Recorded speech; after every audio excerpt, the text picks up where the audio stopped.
Sebelumnya saya mau membacakan satu pantun karya Pastor Nicholas Panggang.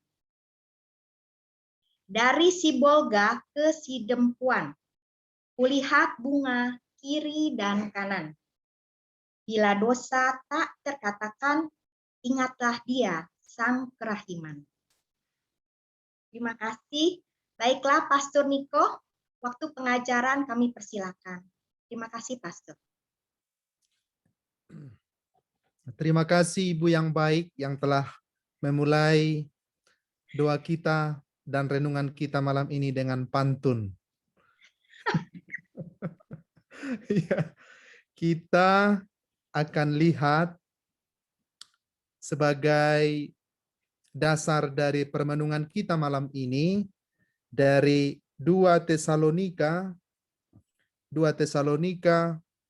bab 2 ayat 13 sampai ayat 17. 2 Tesalonika bab 2 ayat 13 sampai ayat 17. Akan tetapi kami harus selalu mengucap syukur kepada Allah karena kamu saudara-saudara yang dikasihi Tuhan. Sebab Allah dari mulanya telah memilih kamu untuk diselamatkan dalam roh yang menguduskan kamu dan dalam kebenaran yang kamu percayai. Untuk itulah Ia telah memanggil kamu oleh Injil yang kami beritakan, sehingga kamu boleh memperoleh kemuliaan Yesus Kristus Tuhan kita. Sebab itu, berdirilah teguh dan berpeganglah pada ajaran-ajaran yang kamu terima dari kami, baik secara lisan maupun secara tertulis. Dan Ia, Tuhan kita Yesus Kristus, dan Allah Bapa kita, yang dalam kasih karunia-Nya telah mengasihi kita dan yang telah menganugerahkan penghiburan abadi dan pengharapan baik kepada kita. Kiranya menghibur dan menguatkan hatimu dalam pekerjaan dan perkataan yang baik. Bapak, Ibu, saudara-saudariku yang terkasih, surat Rasul Paulus kepada jemaat di Tesalonika ini mengingatkan kita akan suatu janji, akan suatu pengharapan, akan suatu peneguhan dari Rasul Paulus kepada jemaat di Tesalonika supaya mereka tetap berteguh, kuat, memahami, berpengharapan, menerima. Karena dikatakan mereka adalah orang-orang pilihan Allah. Roh Kudus yang menguduskan mereka, dan kebenaran yang mereka percayai harus selalu meneguhkan mereka. Dan dikatakan dengan pengharapan ini, dengan kasih Tuhan ini yang telah memilih dan menyelamatkan kita, Roh Allah yang telah menguduskan kita, untuk itulah kita dipanggil oleh Allah dalam Kristus Yesus Tuhan yang mencintai kita. Dia yang telah memanggil kita dengan berbagai-bagai latar belakang kita untuk melayani Tuhan, untuk memberikan waktu kita kepada Tuhan, untuk memberikan diri kita kepada Tuhan, bukanlah pekerjaan yang sia-sia.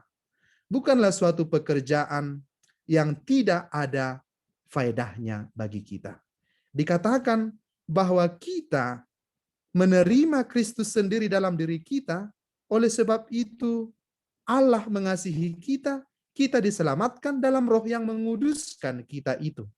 Dan dikatakan supaya kita tetap berdiri, teguh, dan berpegang pada ajaran-ajaran yang kita terima dari Allah lewat para rasulnya, baik secara lisan maupun tertulis. Ini adalah suatu peneguhan bagi kita, orang-orang yang dipanggil oleh Allah untuk mewartakan cinta kasih-Nya. Bukan hanya dalam hidup sebagai seorang religius, sebagai seorang imam, atau sebagai seorang suster, tetapi juga hidup dalam pelayanan sebagai umat awam yang biasa, yang memberikan waktunya kepada Tuhan, yang memberikan tenaganya kepada Tuhan, yang memberikan materinya kepada Tuhan. Tak ada satupun yang boleh membuat kita menjadi lemah dalam pengharapan kita. Entah itu gosip, entah itu fitnah, entah itu kata-kata yang tidak baik, entah itu tanggapan yang kurang positif dari orang-orang yang di sekitar kita. Santo Paulus meneguhkan orang-orang pilihan Allah itu dengan berkata, berdirilah teguh dan berpeganglah pada ajaran-ajaran yang kamu terima dari kami, baik secara lisan maupun secara tertulis. Karena apa? Lewat diri kita, kita dipanggil menjadi saluran belas kasih Allah kepada orang lain. Sesungguhnya, setiap orang yang dibaptis, yang menerima tugas pembaptisan itu sebagai orang Kristen yang sejati, di dalam hidupnya sendiri sudah menjadi misi bagi orang lain. Oleh sebab itu, bila kita dipanggil oleh pelayanan untuk Tuhan, lewat cara hidup kita, lewat doa-doa kita, lewat anugerah-anugerah yang kita bagikan kepada orang lain, itu adalah tanda bahwa kita melakukan tugas pembaptisan yang kita terima dari Allah. Itu adalah pewartaan keselamatan kepada orang lain. Dan Santo Paulus mengatakan, berdirilah teguh dan berpegang pada ajaran-ajaran yang kami terima. Jangan goyah. Karena dikatakan oleh Santo Paulus, kamu dikasihi oleh Allah. Dari semula Allah telah memilih kamu untuk diselamatkan dalam roh, yang menguduskan kamu dan dalam kebenaran yang kamu percayai. Kebenaran yang kita percaya itu adalah kebenaran dari Kristus sendiri. Oleh sebab itu, bila kita mengalami pergumulan-pergumulan di dalam kehidupan kita, dalam kelompok doa kita, dalam grup kita, dalam usaha kita, dalam lingkungan-lingkungan kita di paroki, dan dalam suatu wadah sosial atau rohani yang kita bentuk, tak boleh satupun dari kita mundur bila itu adalah suatu kebaikan yang kita terima dari Allah dan kita wartakan kepada orang lain. Kita dikatakan harus teguh. Kita lihat ayat 16. Dan Ia Tuhan kita Yesus Kristus dan Allah Bapa kita yang dalam kasih karunia-Nya telah mengasihi kita dan yang telah menganugerahkan penghiburan abadi dan pengharapan baik kepada kita. Dari Tuhan kita akan memperoleh penghiburan yang abadi, bukan dari manusia. Dan dikatakan oleh Yesus, Roh Kudus yang akan kukaruniakan kepadamu itu akan menuntunmu kepada seluruh kebenaran. Penghibur itu akan menghibur engkau dan menuntun engkau kepada seluruh kebenaran. Dan dikatakan juga oleh Santo Paulus pada ayat 16 dan 17. Allah Bapa kita dan kasih karunia-Nya yang menghibur kita, yang mengasihi kita, yang menganugerahkan pengharapan baik kepada kita. Dia akan menguatkan kita dalam pekerjaan-pekerjaan dan perkataan yang baik. Dan ini adalah dikatakan oleh seorang Rasul Paulus yang telah mengalami bagaimana cinta Yesus dalam hidupnya. Santo Paulus berkata, aku meninggalkan apa yang ada di belakangku, dan aku berlari-lari untuk mengejar tujuan surgawi, yakni panggilan Allah dalam Kristus Yesus. Kita telah dipanggil oleh Allah. Segala tantangan-tantangan dalam hidup kita adalah untuk menguatkan kita, bukan justru melemahkan kita. Kalau kita lemah, oleh karena hasutan-hasutan, oleh karena fitnah, oleh karena sakit hati, kita menjadi lemah dalam mewartakan cinta kasih Allah kepada sesama kita, maka kita tidak melakukan dan kita tidak berada di dalam tugas perutusan yang kita terima. Karena kita telah diutus oleh Allah untuk mewartakan kasih-Nya kepada orang lain. Dan Santo Paulus meneguhkan pengutusannya itu kepada jemaat di Tesalonika, Allah sendiri yang akan menjadi penghiburanmu. Allah sendiri yang akan menjadi pengharapanmu. Bapak, Ibu, saudara-saudariku yang terkasih, kita sebagai manusia yang lemah, entah kita terpanggil sebagai ibu rumah tangga, sebagai orang tua, sebagai pastor, sebagai suster, sebagai pemimpin perusahaan, sebagai pemimpin grup, sebagai pemimpin dalam lingkungan, kita juga sering merasakan salib-salib kecil, cambuk-cambuk kecil dalam hati kita. Tetapi Santo Paulus mengingatkan kita, kita tidak boleh mundur. Kita lihat ayat 15. Berdirilah teguh dan berpeganglah pada ajaran-ajaran yang kamu terima dari kami, baik secara lisan maupun secara tertulis. Dan kita menjadi dikuatkan karena dikatakan oleh Santo Paulus, Kristus sendiri menjadi penghiburan kita yang menguatkan hati kita. Apakah Bapak Ibu, saudara-saudariku yang ada di grup Love Praying Family, pernah mengalami ditolak? Pernah mengalami disakiti? Pernah mengalami dikhianati? Atau kita sendiri pernah menyakiti secara kita tidak sadar? Kita juga harus bercermin kepada diri kita. Jangan-jangan kita juga membuat orang lain sakit hati dalam pewartaannya.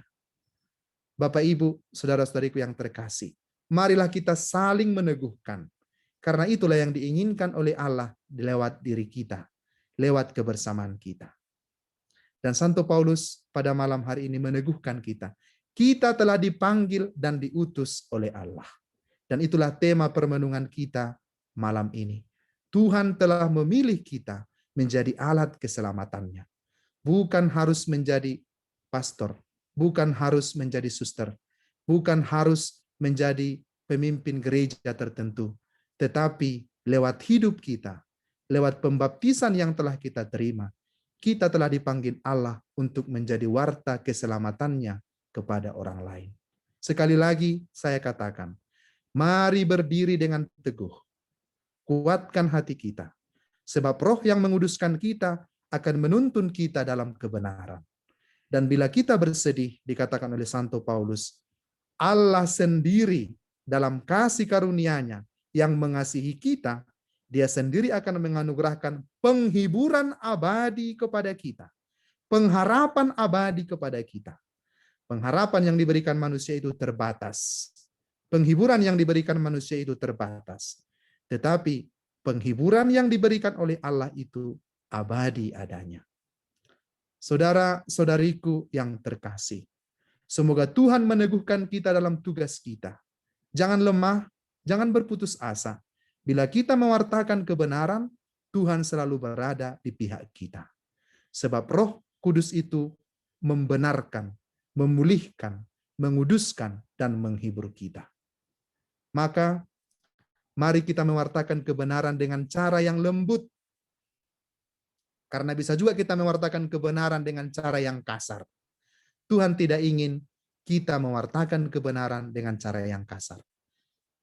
Yesus berkata, belajarlah pada aku, sebab aku lemah lembut dan rendah hati, dan jiwamu akan mendapat ketenangan.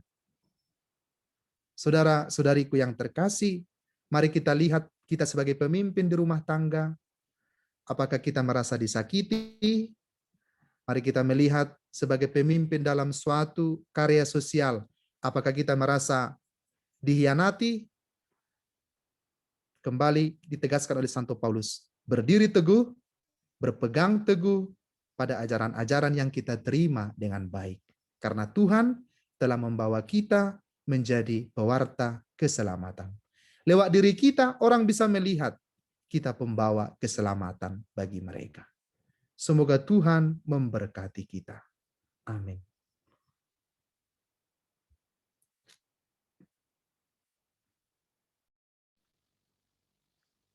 Terima kasih Pastor Niko atas pengajarannya malam ini.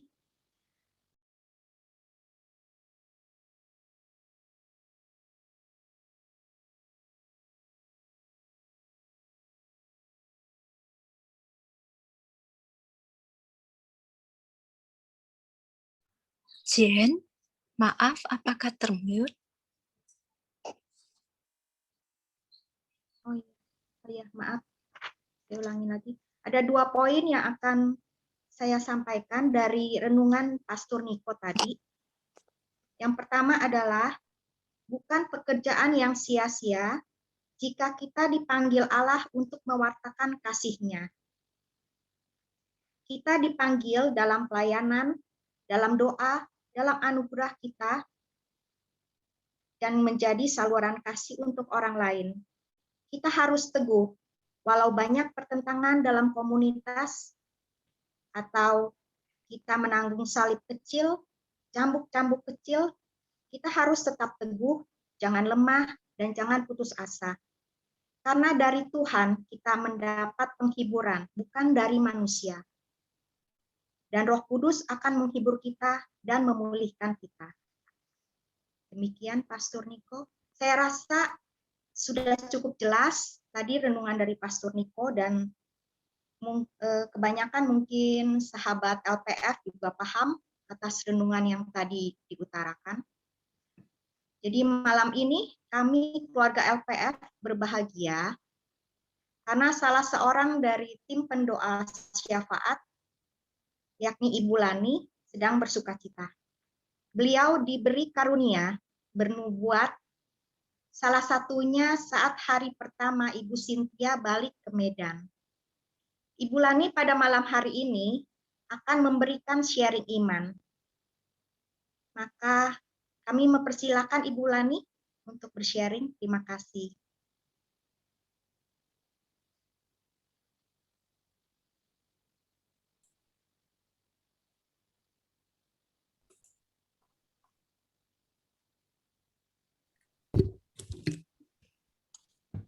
Terima kasih. Selamat malam, Pastor, Suster, Bapak Ibu yang terkasih. Perkenankan, nama saya Lani. Saya di sini akan sedikit berbagi ketika 12 tahun yang lalu atau berapa tahun yang lalu, saya lupa. Cuman tadi pagi Ibu Regina meminta saya untuk membagikan sedikit apa yang pernah saya dapatkan di dalam doa syafaat ketika itu. Pada saat saya berdoa, saya katakan, saya ralat ya, bukan karena saya hanya alat saja. Saya hanya pipa saluran. Sebenarnya itu hanya Yesus dan hanya memakai saya, memakai mulut saya untuk menyampaikannya. Ketika itu dikatakan, ladang telah menguning dan siap untuk dituai, banyak jiwa menanti uluran tangan kita. Ya, saya hanya katakan begitu saja, tapi saya juga tidak tahu kepada siapa, tetapi mungkin Roh Kudus sendiri yang telah mencelikkan, mengingatkan, dan menggetarkan hati Ibu Cynthia, sehingga itu dia merasa bahwa nubuatan itu untuk dia. Mungkin Ibu Regina yang bisa menambahkan ya, dari saya sampai di situ saja. Terima kasih. Terima kasih, Bu Lani.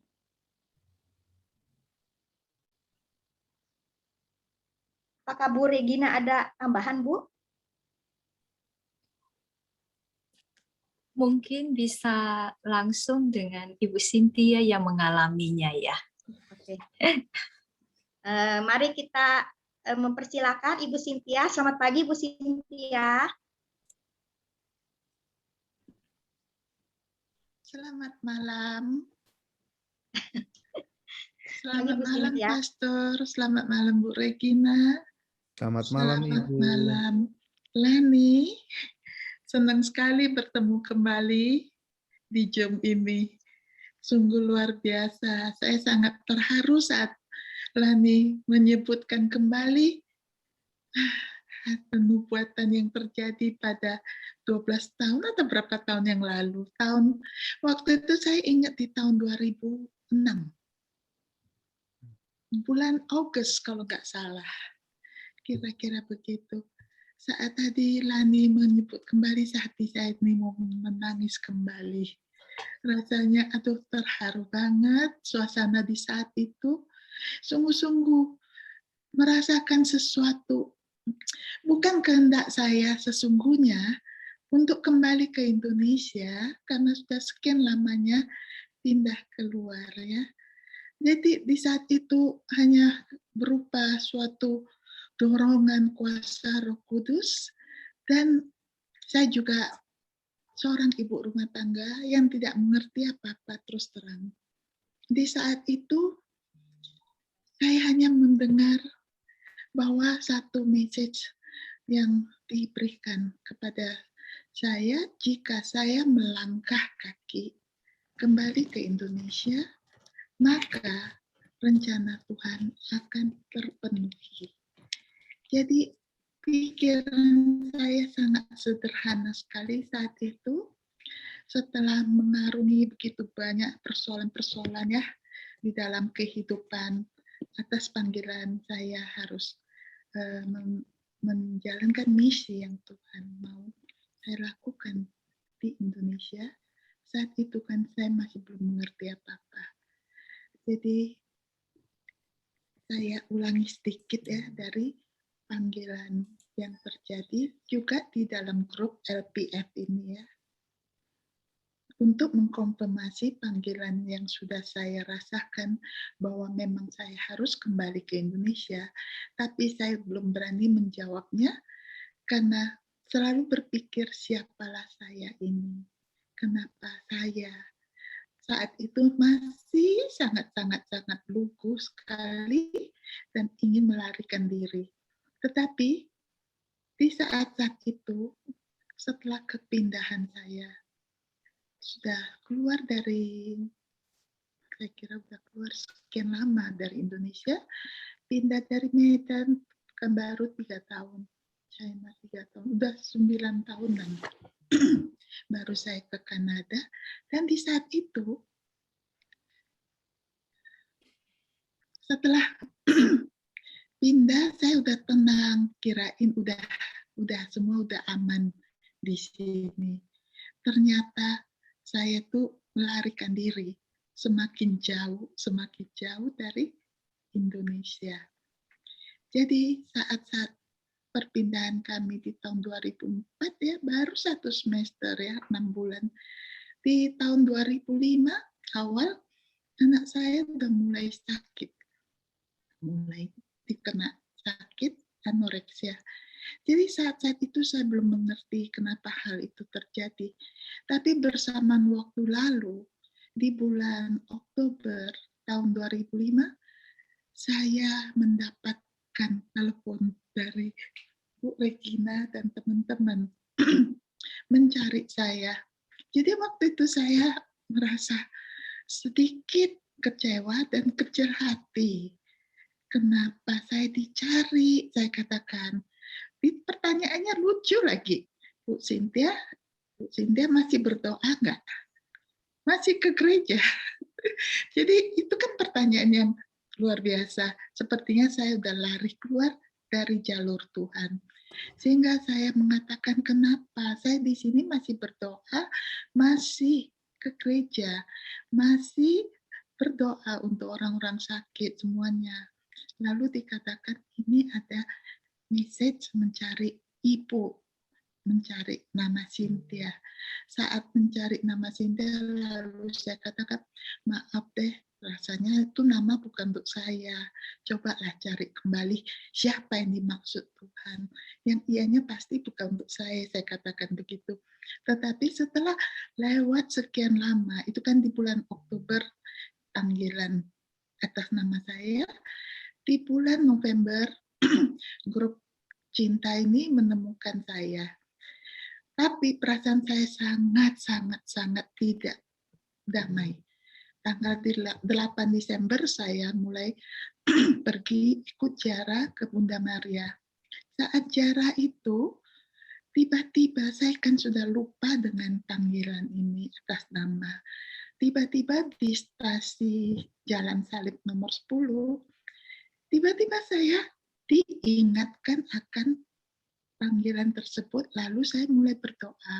Saya katakan, Tuhan, Bunda, tolong saya doakan kepada putramu Yesus, bila itu nama tersebut, Cynthia, adalah sungguh yang dimaksudkan dari grup di Indonesia adalah saya, dan sesuai dengan rencana yang Tuhan telah pernah berikan kepada saya untuk saya kembali ke Indonesia. Kalau memang sungguh itu adalah untuk saya, tolong dikonfirmasi sekali lagi bahwa nama itu adalah untuk saya dari grup pendoa di Indonesia.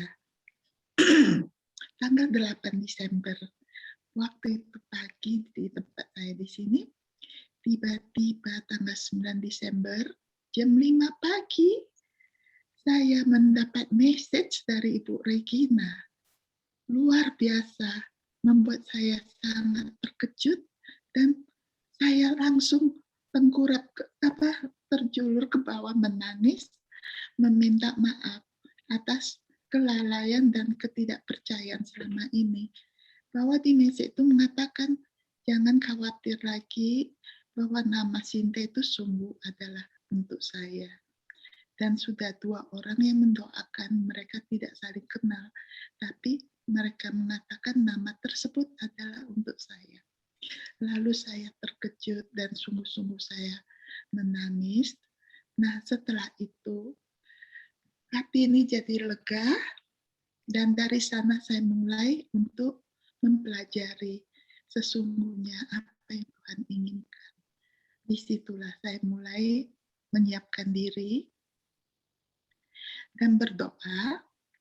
Bersamaan waktu banyak proses yang harus saya lalui sampai saya harus dapat izin dari suami untuk percaya bahwa ini sungguh-sungguh dari panggilan yang disampaikan untuk saya harus ke Medan, ke Indonesia untuk menjalankan misi dari Tuhan. Jadi saat itu ya tentu melalui banyak proses ya, anak saya yang sakit, yang akhirnya Tuhan menjamahnya dan memberikan kesembuhan padanya. Dan di sana suami melihat sendiri semuanya kejadian tersebut terjadi, di mana saat itu suami saya juga mengatakan bahwa bila anak yang sakit ini dijamah Tuhan sungguh-sungguh, dan ia akan memberikan izin untuk kembali ke Indonesia. Tantangan yang luar biasa terjadi pada waktu itu. Sehingga melalui bimbingan seorang pastor dari Kanada dan melalui doanya, Father Bill Trust namanya, dan dia yang mengkonfirmasikan bahwa panggilan ini sungguh berasal dari Tuhan. Dan dia memanggil suami dan saya menghadap dia, dan dia bertanya. Dia telah meng-cross check, discern bahwa panggilan ini sungguh dari Tuhan. Sebab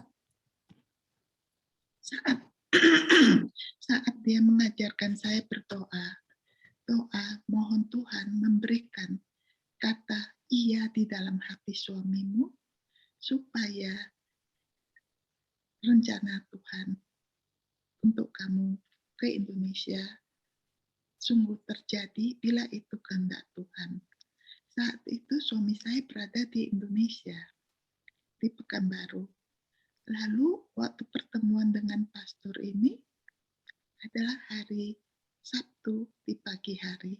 Lalu di malam hari saya terkejut sewaktu menerima telepon dari suami mengatakan bahwa memohon saya berdoa, memohon kesembuhan dari putri kita supaya sungguh-sungguh disembuhkan, dan saat dia benar-benar sembuh, saya akan izinkan kamu berangkat kemanapun Tuhan mau mengutus kamu, sekalipun kamu harus kembali ke Indonesia. Wah, saya sangat terharu sekali karena doa tersebut hanya pagi hari dan dijawabnya malam hari. Saya menerima telepon begitu instan, begitu cepat, begitu terjadinya, begitu langsung terjadi. Pastor mengingatkan saya, saat berdoa harus dari hati, bukan dari mulut. Jadi berbicara langsung dari hati kepada, sehingga itu yang saya lakukan. Sungguh-sungguh saya mohon Tuhan jamah dan berikan kata ya kepada suami saya. Ternyata hal itu terjadi. Dan saat terjadi itu sungguh ajaib. Dan itu proses kesembuhan terjadi untuk anak saya, untuk putri kami. Lalu di situ diproses dan dikatakan saya boleh mengatur waktu kapan mau ke Indonesia. Itulah di bulan Agustus tahun 2006. Di situ saya menginjakkan kaki pertama kali masuk Indonesia. Begitu penuh sukacita grup cinta doa ini. Mereka menjemput saya sampai begitu banyak jumlah orang-orang datang menjemput di airport. Saya juga bingung, padahal waktu itu mereka hanya menerka-nerka yang mana satu, si Cynthia-nya. Karena mereka belum pernah lihat. Yang paling bisa kenal saya hanya Ibu Regina saat itu. Jadi saat itu setelah selesai, maka kami pergi ke balkoni gereja dan mulai berdoa yang dipimpin oleh grup ini. Disitulah nubuat ini terjadi yang tadi dikatakan oleh Ibu Lani. Saat doa tersebut, saya sangat terkejut sekali karena saya melihat itu spontan kata-kata itu diucapkan. Nubuat yang terjadi itu, saya sendiri di sana yang menangis sampai terseduh-seduh, menangis sungguh-sungguh menangis yang sangat luar biasa, sampai saya sendiri gak mengerti kenapa ini terjadi. Saya sangat kena ke hati saya, dan itulah kejadian awal yang terjadi yang Tuhan sungguh berbicara kepada saya bahwa saya harus kembali dan dikonfirmasi kembali dari nubuat yang telah terjadi pada hari tersebut oleh Ibu Lani, sehingga saya merasa suatu konfirmasi yang nyata yang harus saya sungguh-sungguh perhatikan, karena tidak mungkin itu diberikan kepada yang lain-lain dalam ruangan tersebut, karena tidak satu pun yang menangis di sana, hanya saya. Sehingga saat itu, setelah selesai semua, Suster Imelda, saya ingat sekali bertanya kepada saya, bagaimana rencana setelah ini? Saya katakan, saya ingin berjumpa dengan uskup.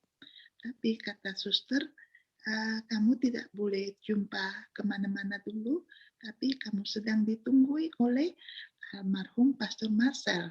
Nah, saat itu kami pergi mengunjungi Pastor Marcel. Di saat itulah Pastor Marcel sangat-sangat penuh sukacita saat melihat kedatangan saya.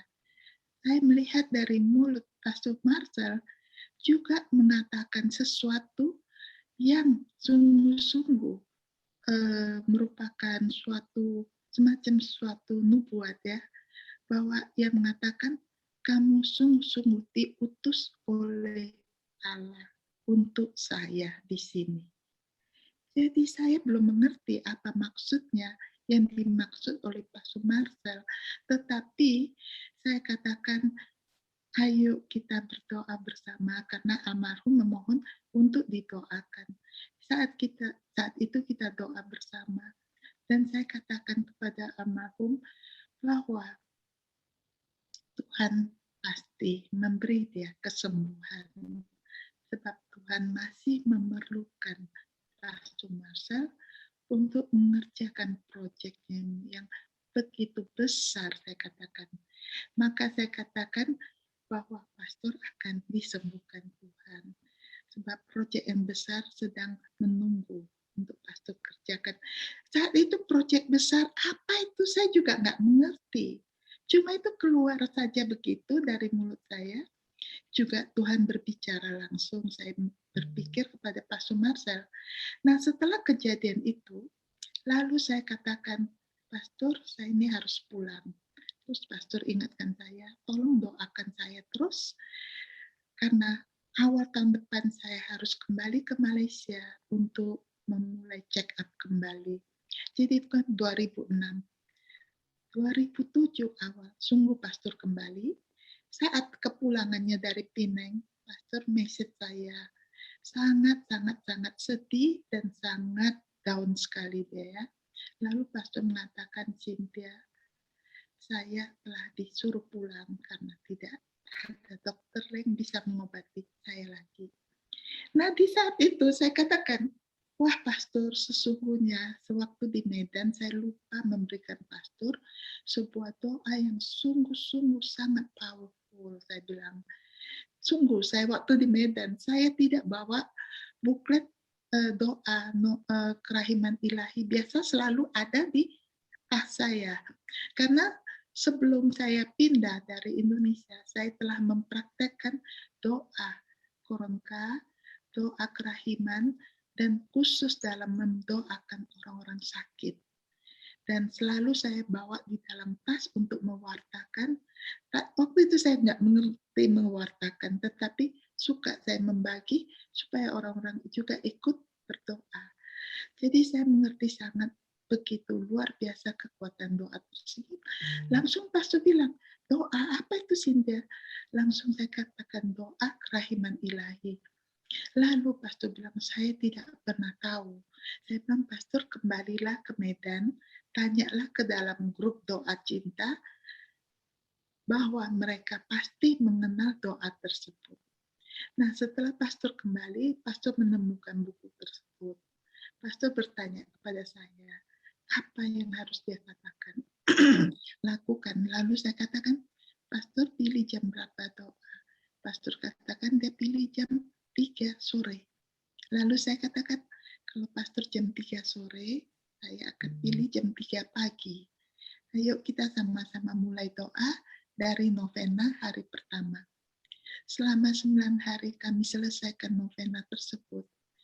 Dan saya mendapat berita dari grup cinta bertanya kepada saya, sungguh ajaib, setelah pastor selesai doa 9 hari, pastor kelihatan begitu penuh kesegaran, penuh energi, dan penuh sukacita. Saya kira Ibu Regina yang melaporkan kepada saya. Nah, saat itu saya bersyukur kepada Tuhan, dan itulah yang dimulai dari doa kerahiman. Nah, setelah selesai itu semua, pastor katakan dia udah mulai bisa berdoa sendiri. Nah, setelah selesai itu semua, saya mulai kembali kepada hidup yang normal, ya seperti biasanya. Tapi di menjelang masa prapaskah di tahun 2007 itu ya, di dalam gereja saya diingatkan bahwa saya harus menyampaikan pesan kepada almarhum Pastor Marcel bahwa saya harus menyampaikan bahwa pastor harus memulai novena dari Jumat Agung sampai merayakan pesta kerahiman di minggu kedua Paskah. Setelah itu meminta almarhum meneruskan menyebarluaskan kerahiman ilahi ini dimulai dari Kristus Raja sampai ke seluruh paroki di Keuskupan Agung Medan. Jadi diminta supaya setiap minggu ada devosi di dalam gereja tersebut. Ini pesan. Lalu saya gak berani menyampaikan. Saya terkejut, saya berpikir, bagaimana keadaan di Indonesia, khusus di Medan, saya kan sudah lama tinggalkan. Saya tidak mengerti, mungkin juga mereka sudah punya doa khusus setiap minggu di gereja devosi. Lalu saya katakan, mungkin juga mereka sudah melakukan pesta kerahiman ilahi pada waktu itu. Saya sungguh gak berani karena saya betul-betul gak mengetahui keadaan sesungguhnya. Lalu saya diamkan. Saya diamkan, Tuhan sungguh-sungguh luar biasa baiknya. Sungguh luar biasa baiknya saya katakan. Setelah saya diamkan sekian lama ya, dari awal menjelang masuk Prapaskah, saya dikasih kesempatan nunggu sampai 2 minggu lagi masuk masa pekan suci. bayangkan 2 minggu lagi tinggal, saya ditanyakan kembali sewaktu di gereja, diingatkan kembali, sudahkah engkau memberitahukannya kepada Pastor Marsha? Kata-kata ini datang begitu saja kepada saya betul-betul seperti kena sentak dan terkejut sebab saya sudah melupakannya dan tidak saya laksanakan sebab saya berpikir itu mungkin pikiran saya sendiri sehingga saya tidak berani melakukannya. Tapi waktu pesan berikutnya datang, saya sungguh-sungguh terkejut dan saya tidak berani lagi berpikir lebih jauh. Setelah saya kembali ke rumah, saya doa lagi, saya bilang, Tuhan, kalau sungguh ini berasal dari Tuhan, harus saya sampaikan, biarlah saya boleh membaca satu pesan yang saya ambil dari salah satu buku yang tergeletak di atas meja. Jadi saya terambil buku diary-nya Santa Faustina.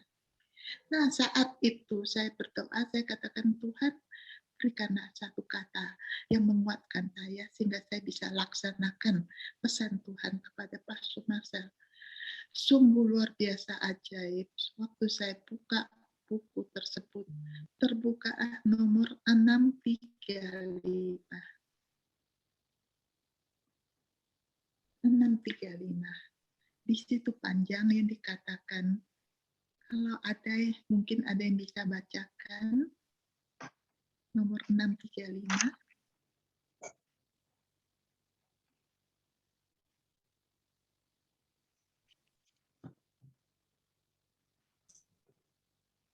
Ya, saya bacakan. Oh ya, ada yang sudah mau bacakan. Silakan.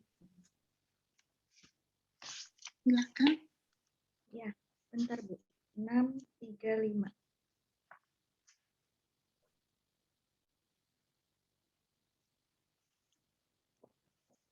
(25 Maret). Pada pagi hari, dalam meditasi, kehadiran Allah melingkupi aku secara istimewa. Karena aku menyaksikan keagungan Allah yang tiada tara. Dan pada saat yang sama, kerelaannya turun kepada ciptaannya.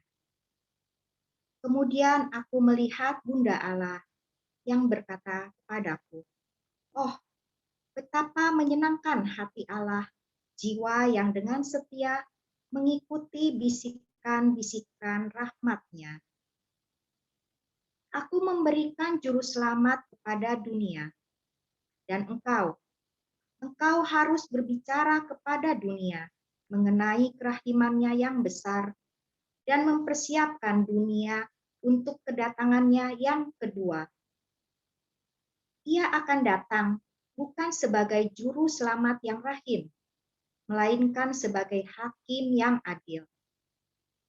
Oh, betapa mengerikan hari itu. Sudah ditentukan hari penghakiman, hari kemurkaan ilahi. Para malaikat pun gemetar menghadapinya. Sementara masih ada waktu untuk memberikan kerahiman. Berbicaralah kepada jiwa-jiwa tentang kerahiman yang besar ini. Kalau sekarang engkau tinggal diam, pada hari yang mengerikan itu, engkau harus mempertanggungjawabkan keselamatan sejumlah besar jiwa. Jangan takut, setialah sampai akhir. Aku simpati denganmu."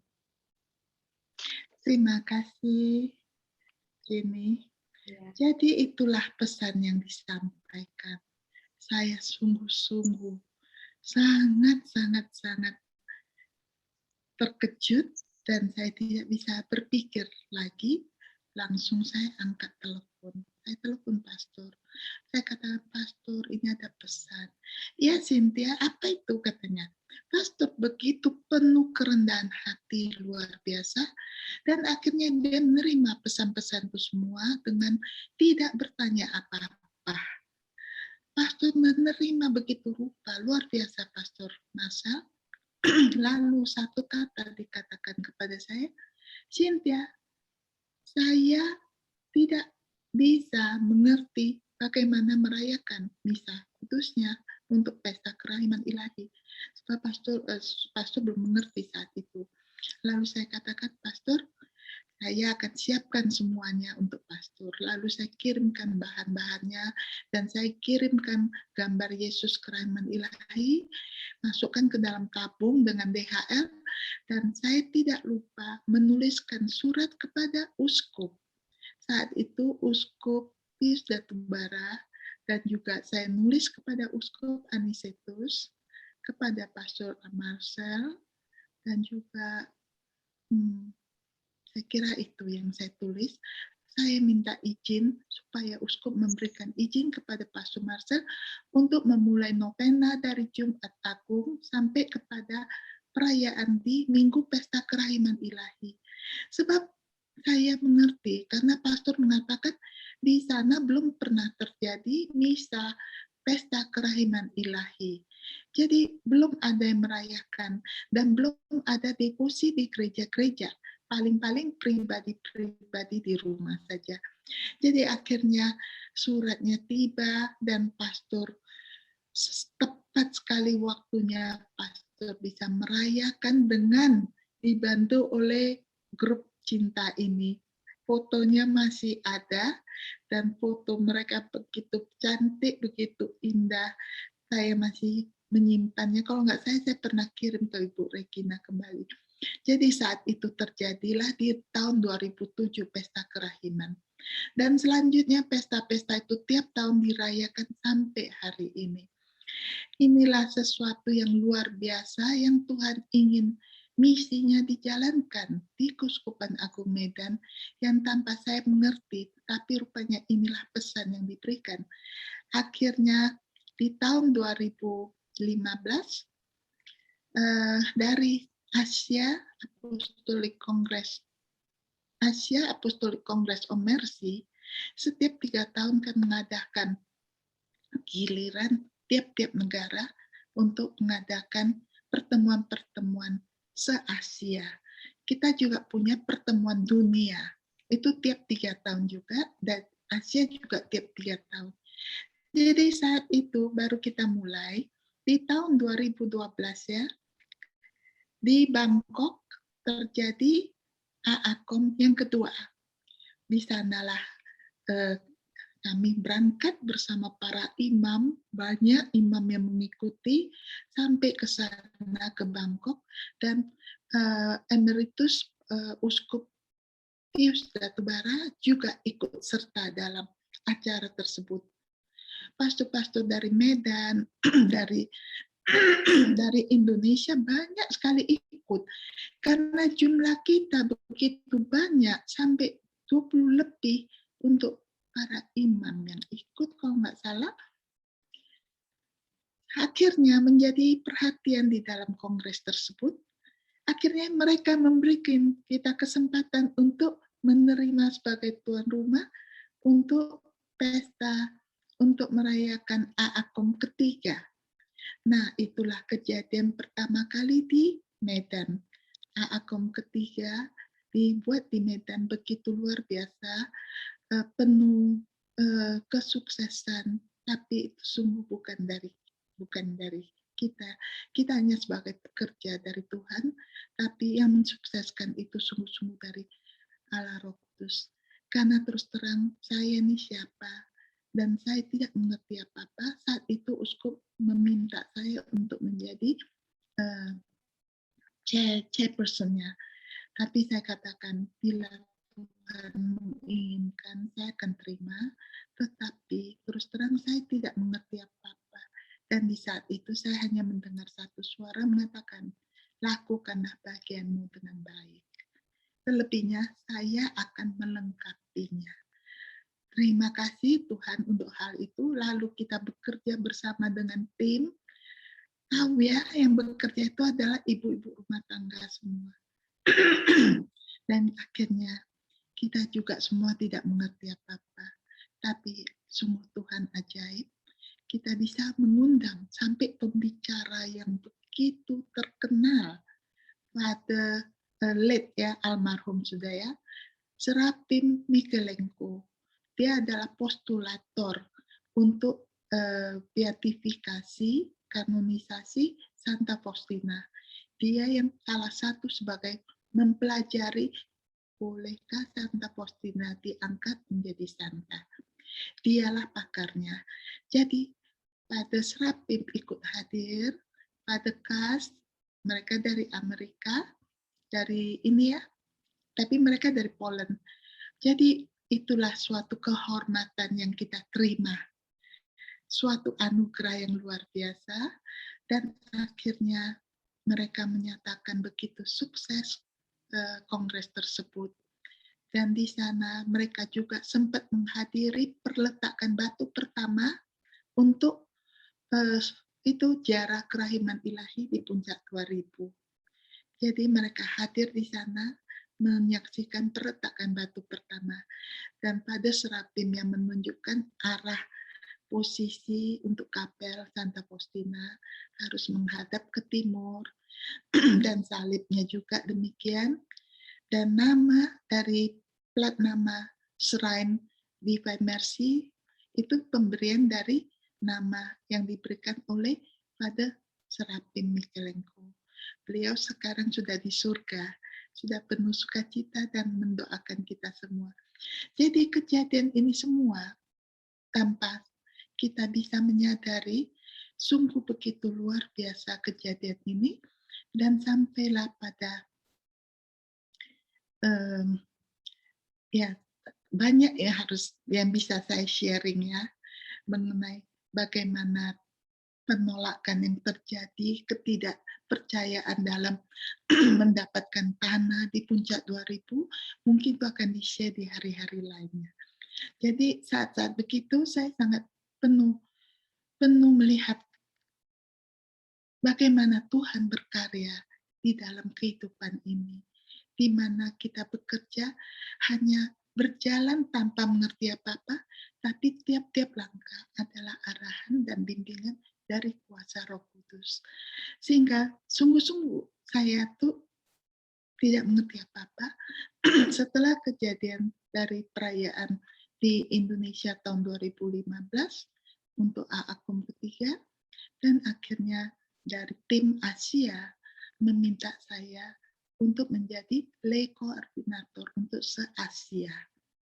Jadi tugas itu makin besar. Ya akhirnya hari ini di mana yang telah saya jalankan, kita telah terkumpul begitu banyak negara bersatu dalam kerahiman ilahi di dalam kongres-kongres berikutnya. Itu semua sampai dari bawah, dari Samoa Island, New Zealand, Australia, sampai di Asia itu termasuk Filipina, Malaysia, Singapura, Thailand, Korea,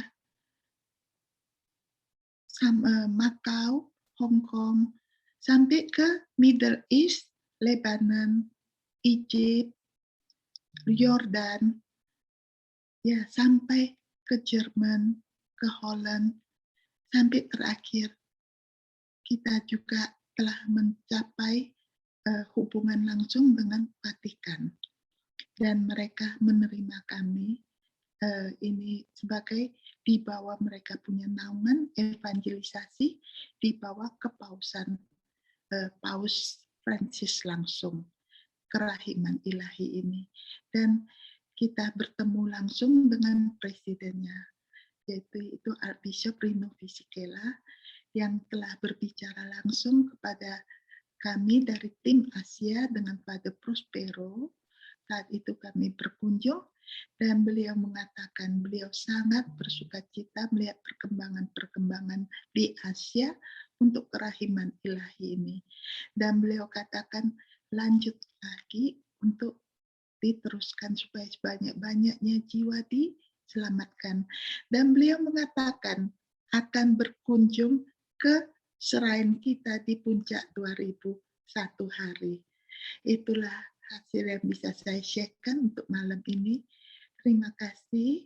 Semoga kita makin dipersatukan dan dipereratkan di dalam kerahiman ilahi ini. Yesus yang Maha Rahim yang Engkaulah andalan kita semua. Kita bersatu ya untuk sungguh-sungguh menyebarluaskan kerahiman ilahi. Jadi ini adalah sesuatu yang dimulai dari LPF Group ini. Yang tadinya grup cinta, yang hari ini menjadi begitu luar biasa, makin banyak yang menjadi dalam grup doa menjadi anggota-anggotanya. Terima kasih Tuhan yang kita muliakan ya. Saya kembalikan kepada Jenny. Ya. Terima kasih Bu Cynthia atas sharingnya yang betul-betul luar biasa, indah, dan menguatkan kita semua atas tanggapan kita terhadap panggilan Tuhan. Terima kasih. Pastor Niko. Pastor Niko. Ya, saya. Hari Pastor dan Sister. Happy birthday to you. Happy birthday to you. Siapa yang ulang tahun? Ulang tahun Ibu Lani.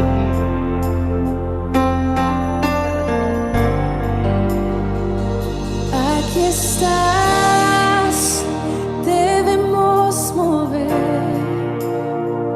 Te adoraré, te adoraré. Aquí estás, obrando en mí. Te adoraré, te adoraré.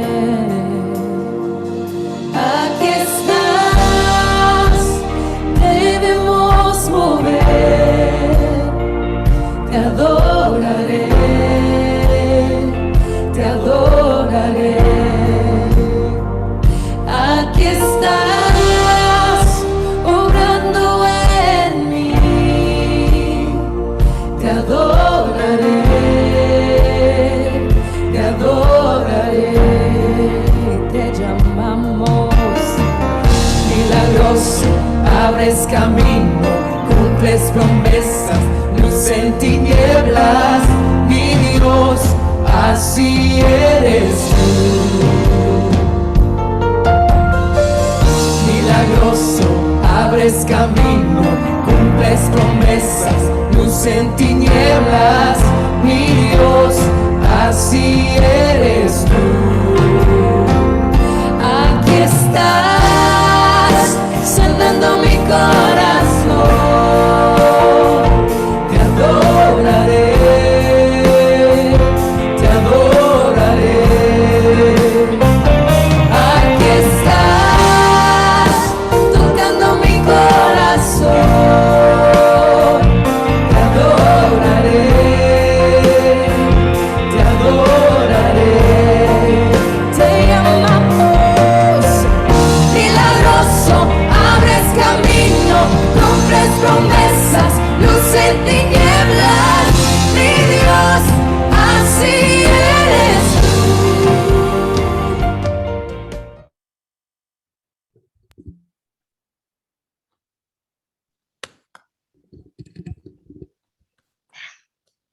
Happy birthday Lani. Terima kasih. Happy. Terima kasih buat siapapun yang sudah menyiapkan. Saya belum tahu siapa ini yang menyiapkan, cuman sungguh saya begitu terkesan karena lagu ini yang paling saya suka. Lagu ini benar-benar yang paling saya suka. Dari kemarin saya juga lagi mendengarkan lagu ini. Benar-benar roh Tuhan bekerja. Terima kasih, Happy Pastor. birthday to you. Happy birthday to you. Happy birthday. Panjang umurnya, Lani, sukses selalu. Panjang umur. Happy birthday Lani. Terima kasih. Happy birthday, happy birthday, happy birthday.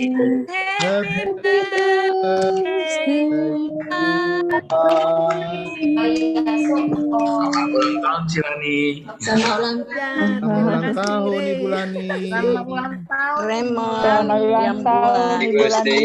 Tahun bulan ini. Terima Wish you all kasih. the best. Ulang Panjang tahun. umur, sehat selalu. Amin. Terima kasih. Ibu Lani.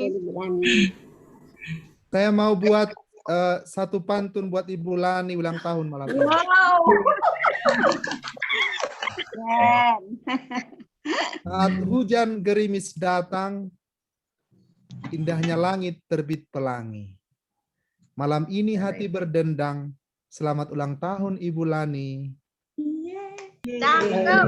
Indah pelangi warna-warni, indah bentuknya di langit cinta. Indah hatimu oh Ibu Lani, sehat terus dan bahagia. Terima Kalau ada lagi buat Ibu Regina sama Ibu Cynthia ini. Sejak Jakarta menjadi kota, puncak tak kalah, ramailah pula. Sejak Cynthia di grup doa, Regina semangat terinspirasi pula. Buah belimbing asam rasanya, buah mangga manis rasanya. Love praying family keluarga kita, kasih Tuhan terus membara. Amin. Bila bersama tekad dan jiwa, negara Cina tak jauh di mata. Bila ada Regina dan Cynthia, kapan kita ke Kanada? Aman. Iya, itu saja apa yang pantunnya. Besok Pastor ke Ya, Kanada. Dalam mimpi. Oke. Makasih Pastor. Selamat ulang tahun Ibu Lani. Terima kasih, Pastor. Baik, Mohon doa makasih, berkatnya Pastor. ya dari Pastor buat Lani dan kita semua. Kita ke Kanada ya. Terima kasih, Pastor. Mari kita berdoa. Sekarang kita doa ya. Ya, silakan Baik. Pastor. Oke, mari kita berdoa dalam nama Bapa dan Putra dan Roh Kudus. Amin. Allah yang maha baik, maha tinggi, maha luhur, dan maha rahim. Kami bersyukur kepadamu rahmat kehidupan yang Engkau anugerahkan kepada kami. Setiap waktu dalam hidup kami adalah berarti karena Engkau mengasihi kami. Secara khusus ya Tuhan, malam ini kami bersyukur atas kehidupan yang Engkau anugerahkan bagi saudari kami Ibu Lani yang kami kasihi. Berkatilah saudari kami ini, ibu kami ini, sahabat kami ini, dalam hidupnya setiap waktu. Berikan dia kesehatan, kekuatan, umur yang panjang, serta kebahagiaan dalam mendampingi, mendukung, mencintai keluarganya. Tuhan, berikan dia pengharapan yang teguh, kasih-Mu yang sempurna, sehingga dia merasakan setiap waktu penyertaan-Mu. Semoga dia melihat cinta dan kasih-Mu dalam perjalanan hidupnya. Berikan dia kekuatan agar dia senantiasa tahu bahwa Engkau mencintai, memeluk, dan mengasihi dia. Berkati keluarganya, suaminya, anak-anaknya, serta siapapun yang mencintai dia. Semoga mereka semua mengalami kebahagiaan. Tuhan, kami malam ini bersyukur kepadamu karena kami Engkau jadikan menjadi alat-alat-Mu untuk mewartakan keselamatan-Mu kepada semua orang. Kuatkan kami ya Tuhan dalam pengharapan ini. Teguhkan kami bila kami lemah. Bangkitkan pengharapan kami. Berkati kami semua ya Tuhan, yang jauh dan dekat, dimanapun kami berada malam ini. Semoga malam ini kami beristirahat dengan tenang, agar besok pagi kami dapat bangun dengan segar, melanjutkan tugas-tugas kami. Dan bagi Ibu Cynthia yang berada di Kanada, yang akan memulai aktivitasnya, berkati, lindungi, dan sertai. Tuhan, kepadamu kami kembalikan segala hormat dan kemuliaan, pujian dan penyembahan, dengan pengantaran Putramu Yesus Kristus Tuhan kami, yang hidup dan berkuasa bersama Engkau dalam persekutuan dengan Roh Kudus, Allah sepanjang segala masa. Amin. Mari kita menerima berkat Tuhan. Tuhan sertamu.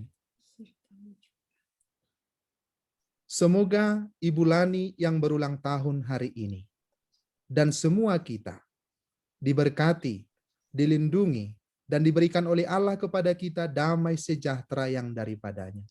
Tuhan memberkati kita sekalian dalam nama Bapa dan Putra dan Roh Kudus. Amin.